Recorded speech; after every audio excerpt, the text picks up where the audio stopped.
All right, so we haven't covered Amazing Spider-Man here in a while, and the thing is that we got 4 issues to follow up on because Peter is now leading his own Guardians of the Galaxy team. He also has a brand new sentient suit, and in addition to that, this dude may have a new boo thing. So like most arcs here, it starts off with the hero getting his butt handed to him. There's this new villain and his name is Hellgate, and he just randomly shows up here in New York. Now this dude is insanely strong, and Peter describes hitting him feels like punching a cast iron furnace on full blast. One of the things here is that Hellgate keeps on saying how Spider-Man was supposed to teach him something.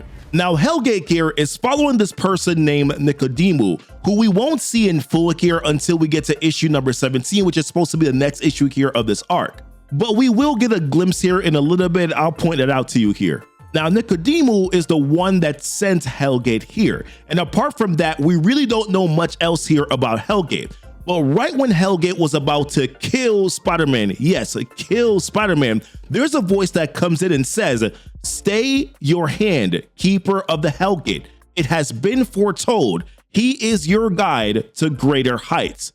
He is the one foretold, which is in reference here, of course, to Spider-Man. So what happens next here is that Hellgate goes to grab Spidey, and before he knocks Peter out, he tells him, "Get stronger." And those words here are essentially going to be the theme for this entire arc. So we flash forward here to this place where initially Peter just mentions that all he saw was darkness. What we find out here is that this is an unknown location far, far away from Earth. That's all that it tells us. So the thing here is that Peter has now been thrown into essentially survival mode. Like he's fetching, he's going for water, he's hunting down creatures that are there on this planet, and he's clearly malnourished. And at one moment here, he remembers Hellgate's last words to him, which were to get stronger. And when he was at his weakest and when he was about to give up, we see this mysterious figure here who we believe is Nicodemu saying to him, "Prince of Steelsick, you are not done." Which is when we see the ship just come out of nowhere, by the way, with these blinding lights, and they pick up Peter Parker. So what happens again here is that we fast forward to a few weeks later here, where there's this spaceship that is called the Beacon. And on that ship, we see Peter Parker, who finally, by the way, got a haircut because man was looking a little rough here, and he's carrying some heavy item. Now here on the ship, he's seen with someone named Dr. Xanto Starblood, and he's the one here that picked up Peter Parker and was the one that rehabilitated him. But he's also very obsessed with Peter as well. He even asked Homeboy at one point if he could get a urine sample from him. So what we see next here is that Xanto puts him through a series of tests. Peter is more than open to being able to do this again because he keeps on thinking about him needing to get stronger. But the problem here is that Peter is continually disappointed in the fact that he doesn't seem to be improving. Although, as Dr. Xanto says, Peter is over 100 times stronger than 99.9% of his entire species. But to Peter, he knows that he is still not strong enough here to stop Hellgate. So later on, this is where the story takes a turn.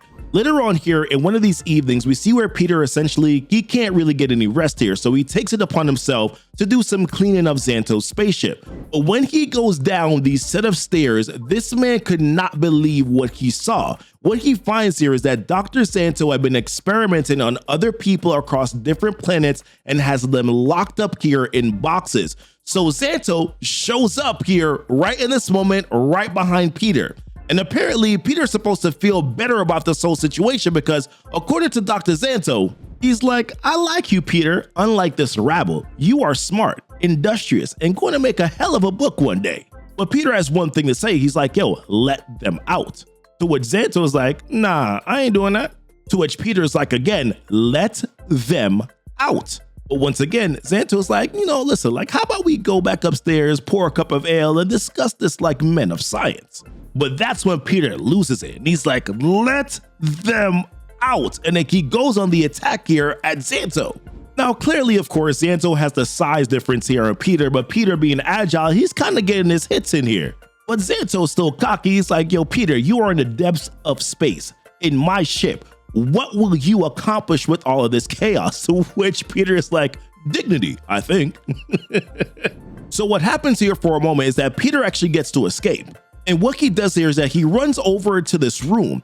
And as Dr. Xanto is going on this like soliloquy here about how Peter doesn't really have anything else, how he saved them, Peter isn't able to get into this room, and then he's able to come out and say, well, in fact, I do have your flex suit. And listen, let me tell you, man, this suit is so clean, fam. Like, look at this thing, the tech on it, the elbows, it is absolutely fire.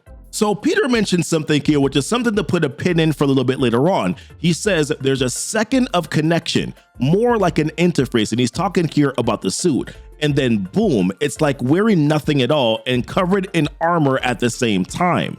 So what we see next here is where Peter begins to fire these little projectiles. They're not really like webs, but they're kind of like, they're similar to some extent. They're the suit's version of webs, right? And as Xanto is firing shots at him, he's just out here smooth dodging everything until he doesn't, because it's here where he catches a few blasts that end up hitting him and then knocking him down to the ground. So Xanto says right here, he's like, science, this is the good work you'd have me forego by kowtowing to your myopic moralism?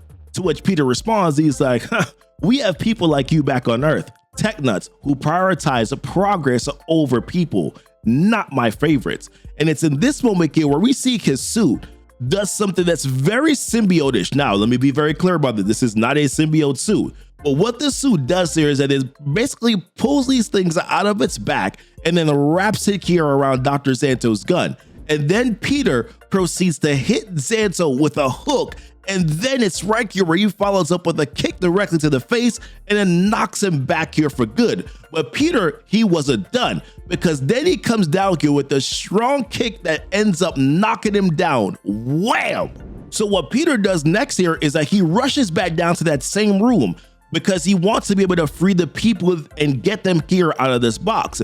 And to our surprise, this is the craziest thing about it, was that one of the people that we saw that was trapped here was Rocket Raccoon. Like, how in the world did you get Rocket Raccoon on the ship? And then we see this little symbiote here over to the side. Now that symbiote's name is Symbi, but we'll pick up on that a little bit later, because what happens next here is that we get this team up of sorts here with Spidey, Rocket, someone named Raelith, who we'll talk about who that is in a second, Symbi, Nayal, and then Xanto. And yes, Xanto, and we'll explain that here in a second. Because although everyone wanted to kill him for what he did, because of course, as he saw it, Xanto I'm referring to here, due to them all being abandoned, adrift, dying, or craving death, him experimenting on them here was the better way as he saw it. But Spider-Man here decided that nope, violence is not the answer and chose to spare him. But listen, let's go back here to this crew that I just talked about, because this is a very interesting crew here. The first one that we get to meet here is Raelith. And she calls herself Raelith of the Wretched. And while they were in this heated discussion here about whether to kill Xanto, which basically is everyone wants to kill Xanto and Peter doesn't want to kill Xanto, she's like, let me hold the mic for a second. And for a moment, it looks like she's going to agree with Peter here. She's like, I believe that the little human is right. We are not animals. We are highly evolved beings of intelligence and imagination. To which Peter's like, see, exactly, we could come up with an alternative to murder. But what Raelith really meant here, she's like, nah, death is too compassionate for Dr. Starblood. I would like to propose torture combined with life-extending measures. Flaying of the flesh is an easy opener, but I believe that we have the resources to introduce nerve-eating parasites into his bloodstream. Like, man, yo, she's intense. And Rocket is just all too pleased. He's like, yeah, I like her. But listen, Raelith, she packs an absolute wallop, and she is so funny, because what we see here, when the team was on a mission, we see where she like hits and knocks down like 4 men at the same time, and she's laughing about it at the same time too. She's like, your children's children will feel that one. Of course, if your reproductive organs still function. The next person that we meet here is Niall. I'm hoping I'm saying that name right. And when we go back to see this flashback again of them debating as to whether or not they should kill Xanto or not, we see where he just like stops like at random and it's like, have you guys looked at this tree? And as he's looking up at the tree, he's like really bathed in its presence. The tree is so chill, like it's here in a metal box, hurtling through the blackness of space, surrounded by our very negative vibes. But it's still growing, even though it can't put down roots. Anger is the metal box that we're in. All this negativity and caterwauling is only gonna make the box thicker and trap us. And then proceeds to say the hairless earth mammal is right. Let's get our roots back. So then Rocket's like, hold on for a second here, Neo. Are you out of your gird? To which he's like, nah, I don't think so. I mean, I got into the meds as soon as I was free, but what are we talking about? So now we know that this dude is high, right? But this is when he ships back here, and Dr. Xanto actually steps in and is like, whether or not to extinguish the greatest mind for 37.8 light years in any direction. Dr. Xanto, Starblood, your savior. To which Niall is like, no, like back up for a second here. He's like, oh wait, you're Xanto? Sorry, never mind. We need to toast this dude. And then follows it up by saying, torturing was a really sweet idea, Raylith, but I'm just like impatient. And then when we jump back here to that mission that the new Guardians of the Galaxy are on here, we see where Niall is like, listen, nice work with the violence, everyone, but we should have wrapped this up and make our delivery before, Now, this mission that they're currently on, they're at this place here that's called Galea 3. And it's explained to us here that it's a basic big box space suburb here, a boring planet full of boring people living boring lives. This, of course, is from the recount here of Rocket Raccoon. But he mentions that they're under the thumb here of the Gothan conglomerate, who keep the joint on lock while they pillage the planet's resources. No one gets in or out of their corporal death satellite web without passing through a checkpoint. But ever since the Galactic Council went toes up, they don't know their ish from their elbows. Now, as it pertains to this mission, they were supposed to just go in, sweet talk them a little bit, so that they could go in and deliver some cargo. But unfortunately, because, whenever you're on a mission here with Rocket, things go belly up, and now they're in this full-out brawl, and that was the brawl that we saw, of course, Raylith in a little bit earlier. That's what Niall is currently talking about right now. And after they kind of take out these men initially here, what ends up happening next is that they come face-to-face here with the Black Dwarf, who initially comes out and says, I'm trying to build order in a world torn asunder by war and chaos, yet my acolytes are felled by trash. Truly, this world requires a culling if it is to thrive. Surrender or know a pain written of only in the forbidden songs of the Shi'ar. And of course, man, Peter, this man just knows ball because he's like, oh, shoot, mini boss time. And Raylith points out, she's like, that is one of the Black Order. To which Spidey's like, so what does that mean? To which Xanto is like, the disciples of Thanos, perhaps you're familiar, which is when Peter's like, which is why we need to hit fast and hard on my mark. But that's what Raylith is like, nah, I want no part of this, because she kneels down and she's like, Black Dwarf, forgive the intrusion of this wretched one. And meanwhile, Xanto, the only thing that this dude is concerned about here is the fact that the team put on explosive pants on him just to make sure that he stays in line, because of course, after all, they don't trust him. Rocket is also scared because dude's like, I am open to negotiation. So then Peter's like, all right, man, forget y'all. So then he jumps out directly after Cole. And since Raylith ain't using that staff, he grabs that sucker too. So he comes in swinging that sucker at Black Dwarf. And for a second there, he is a little impressed. He's like, bravery is rare, especially in times such as these, but your death will be meaningless, small one. But then Peter, he had a little plan up his sleeve, because he's like, which small one you talking about? And what he means is that he had Simbi with him. So Simbi comes out here and then splashes on. There's no other way for me to explain it. He splashes here on Go. And that was exactly the distraction that he needs, because that gives Peter here the upper hand. Because Peter's able to wrap around him here and then kick him directly in the back as he throws Simbi off of him, by the way. Black Dwarf does.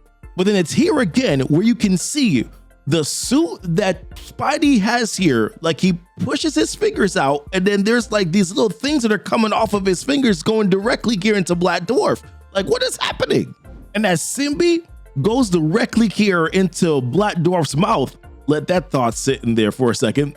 This is when Peter is like, let's see if your insides are as tough as your outside. And then he explains, he's like, techno-organic tendrils conducting energy right down your throat. And on top of that here, including the staff, like Black Dwarf's body just gets engulfed here. But in the aftermath, for a second, it looks like Black Dwarf still had some fight in him until Peter just goes over and just says, "Poke." And then this dude just falls all the way over. And just like that, that was all the opening that they needed here for them to be able to go and get, as Peter calls it, pay a visit over to the contraband locker. Because the real mission wasn't delivering cargo, the real mission here was getting additional resources for everyone. And as Peter puts it, your friendly neighborhood smuggler. But in the aftermath here of this mission, what we do is that we get a glimpse here of Dr. Xanto in his cage with the words written on it, by the way, "I'm a stupid, ugly loser." You can probably guess who wrote that. So Xanto, he says this as he sees someone coming to him. He's like, right on time, finished feeding the troops their portion of justice for all. But that's when we see who's coming over to him, and that's Spider-Man. And he's like, "I meant what I said, Xanto. I don't want to see anyone die, even you." To which Xanto says, "Because you are such a blessed heart." But really, as we get a close-up here of Peter's face, he's like, "Because I want to go home too, but I can't until you make me stronger. Shall we get back to work?" So as we move on here from that mission, what happens next is that we see where Rocket Raccoon comes storming in here to Peter's quarters. And the reason why is because Rocket Raccoon stole a significant piece of tech. So as a result here, what's happened is that there is a slew of ships that are coming after them. And what this ultimately does here is that it puts Spider-Man in a rather compromising position where he now has to fight in a matchup to basically save the entire team. So when the announcement is going off here to set up this fight, we get a very familiar sighting. Because number one, we see this very big, ugly, pinkish, purplish looking thing. And the words start off by saying, "Today's Dinwicket Drop brought to you in conjunction with Mojo World Incorporated. An exhibition match against the Titanic Taclathian, our very own Betty." So that's what that thing is called. And her opponent, so-called hero of Earth here in the 616, you hate to love him, the succulent Spider-Man. And that is a very interesting adjective. Now, really, she comes over here with these very encouraging words. She's like, "Typically, I would wager against you in direct combat against a Taclathian, but Xanto's flexi suit should provide ample protection and offensive options still." But then she does have this question. She's like, "Why do you take on the little one's debt this way?" Speaking, of course, of Rocket. But then Spider-Man, he simply replies back, he's like, "It's because he needs help and he's too proud to ask for it." But then she follows up, she's like, "But why alone?" But before he could even answer, Rocket comes in and just pulls him away. And when Rocket is asking him the question, he's like, "Okay, well, like, what's the plan here?" Peter just simply replies back and is like, "We made a deal. I shook like way too many creepy alien hands on it. I win this and we leave." So it's in that moment when Spider-Man's like, "I'm gonna go fight a giant space monster on your behalf." But it's right here where the most interesting thing happens. Because as Spider-Man jumps into the ring, the announcement goes off by saying this: "Spider-Man and his companion enter the arena to kick off our marvelous 2-on-1. To which Peter's like, "No companion, just me." But then when they pan over here to his team, Xanto says, "Oh, he doesn't know." To which Xanto finds it's all too funny. And that's when Rayleigh asks the question. She's like, "What does Peter not know?" That's when Rocket says, "How long you got?" But now the match is kicking off. And as the match is going here, Mojo is taking bets left and right. But then one of these bets here is the most intriguing here to Peter, because Mojo says 100-1 that the Technarch stands alone at the end. To which Peter's like, "Hold on for a second. I'm sorry, are you betting on my suit?" So of course, naturally here, as that catches him off guard, Betty just knocks this dude down to the ground. And it's here when Peter says, "All at once, it hits me harder than Betty's right cross. Shocking and familiar at the same time." And that's when he screams out, he's like, "Xanto?" And he asks the question, he's like, "The suit is still alive?" And this man Xanto is just keying the whole way. He's like, I love deception of the self-righteous. Oh, my chest hurts. So then Peter, he's getting crap here from Rocket. But in response to that, he's like, yo, he said it was a husk. A husk is not alive. But Dr. Xanto was like, well, technically, I did tell you the truth. Because under the power of my restraining circuits, all cognitive functioning of the Technarch was overridden and its body responds to the mental commands of the user. So then Peter starts freaking out. He's like, bro, I want to be freed now. To which Xanto is like, oh, please, it looks outstanding on you. Adds just the right amount of bubble to the buttocks. Yo, Xanto is a clown. But Peter is just insisting. He's like, dude, how do I free it? To which Xanto tells him, you have to tell it to reboot. The suit protects you and makes you exponentially stronger. And are you certain that right now is the time? But before anything else, Peter just says, reboot. So it's in that moment here where he gets thrown into a T-pose. But then at the same time here, this man starts getting eaten here by Betty.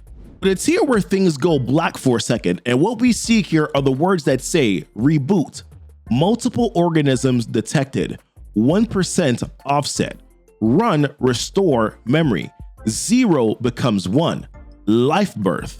And then we start to see these images, these memories going off as we hear and we see now the Technarch that says data block confirmed, early memory 3 damage. I am one with the Dizzy symphonic of the Technarch. So Peter's like, yo, what's happening? Why can't I move? To which the Technarch is like, oh, do quiet yourself. I don't revisit this memory often. A birth is a precious moment. And that is where he sees the origin here of Peter Parker when he got bitten by the spider. To which it asks the question, biting you was a part of your birth? Disgusting. But then the Technarch says, we're having a memory interpolation error. How fun. Do try to hold your consciousness together as my operating system separates out our memory packets. To which Peter is like, Magus, birth/death rights, your father? To which he responds by saying from a limited perspective. But then he begins to see images here of Aunt May. He's like, May, mother? But Peter finds this all uncomfortable because he's like, I don't want you in my head. To which the Technarch responds back and says, I didn't want you sweating inside of my body, but here we are. And then it says, oh, this already? Hold tight, this will. But then Peter starts screaming, to which the Technarch is like, indeed, this association from the group mind is the ultimate rejection of programming, of Ohm. And then it sees the memory here of Hellgate and what happened to Peter. As Hellgate says, get stronger. And that's when Peter's like, no. And then to the Technarch it says, get stronger sounds like a father. And that's when Peter sees the Technarch's next memory. He was like, you were alone, drifting through space for a few hundred years. To which the Technarch is like, don't judge, it was a choice. To which Peter asks, the right choice? And that's when Peter sees Dr. Xanto and what happened and how he got the specimen Technarch in the first place. As Dr. Xanto says, donating such a capable body to the pursuit of science is as noble as one gets, friend. Waste not, want not. To which the Technarch says, memory indexed. Shame, please don't look. To which Peter is like, I can't not look. To which the Technarch says, I know shame. And it's here when we see a memory again of Peter's, where Hellgate says, Prince of Steel Silk, your homeworld survives at my pleasure. You have lost your right to it. Should Nicodemu have truthful eyes and you somehow survive the proving grounds, stay here. If you ever return to Earth, you will watch all your cherished ground to powder beneath my boot. And this right here is the reason why, although Peter wants to go home, he knows that he can't go home yet. He can't go home until he's strong enough to beat Hellgate. And it's here where the Technarch asks Peter the question, this is where Xanto found you, hiding. Are you still hiding? And that's when Peter says about himself, shame. The same shame that the Technarch felt. And it's here in the aftermath where it says, memory packers disintegrated and catalog, self restored. And in the aftermath of this here, the Technarch's like, I would say that sharing a consciousness has been an entertaining distraction, but I found your mental landscape of guilt and self-loathing to be frustratingly dull. Also, spiders are disgusting and I pray never to meet one. You can call me Glitch. And Peter's like, I'm sorry that I wore you. To which Glitch is like, we will not speak of it again. Now, shall we get on with the tedium of living? So now at this part, you know, Peter's Guardians of the Galaxy, they're in this all-out brawl here against Betty and all these soldiers. And what Glitch decides to do, he's like, I will talk to Betty. But before he does that here, what he does is that he gives the Spider-Man some protection. Now, it's not quite here as good as wearing Glitch, but it will do for now. So while the crew is down there kicking ass, shortly after, what happens here is that Glitch comes riding in on top of Betty. And what it says is, Betty and I just had the most delightful conversation, a meeting of the minds as it were. She would like to renegotiate her contract or she's going to eat you, one leg at a time. There's more, but frankly, it is too gruesome for the more sensitive viewers. She is quite displeased with your labor policies. So with that, the fight is over.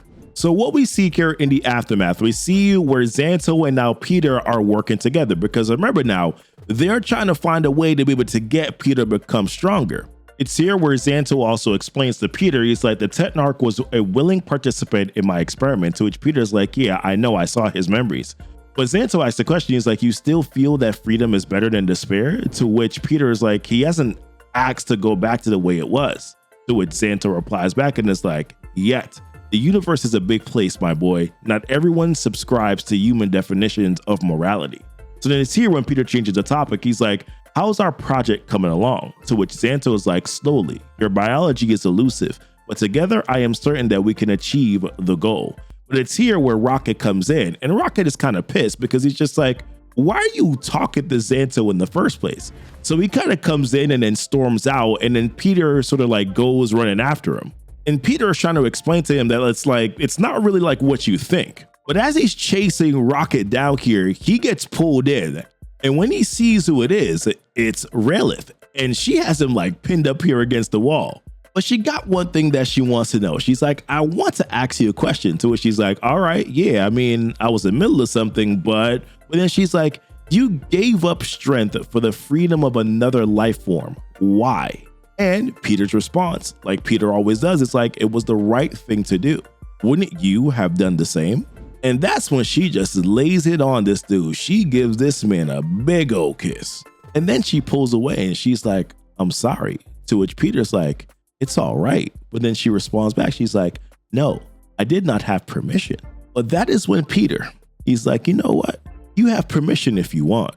And it's in that moment where he goes back in to finish what she started. And as we fade out here from the scene, Peter says to himself, he's like, I'm light years from home with a crew of alien strangers playing pew pew, guns against intergalactic bad guys. Totally normal. I'm not hiding. I'm just on vacation. Honest. As we see Nicodemo right there, just looking at them. So personally, I'm enjoying this little change of pace here for Spider-Man. If nothing else, it's just not to see him sort of kind of having some happy moments here, getting a little bit of a change of pace from being on Earth, dealing with the loss of Mary Jane, all that crap, dealing with not having Shay, blah, blah, blah. Like, it's kind of fun to kind of just see him in this moment here. What are you looking forward to next? Leave that down below in the comments here. Check out one of our recent videos here if you haven't already, where Peter comes to save Miles in this new suit. Leave a like here on this video for the algorithm. Subscribe to the channel if you're new. Join our Discord. And as always, thank you so much for kicking it with Keepin' It Comic. Bye.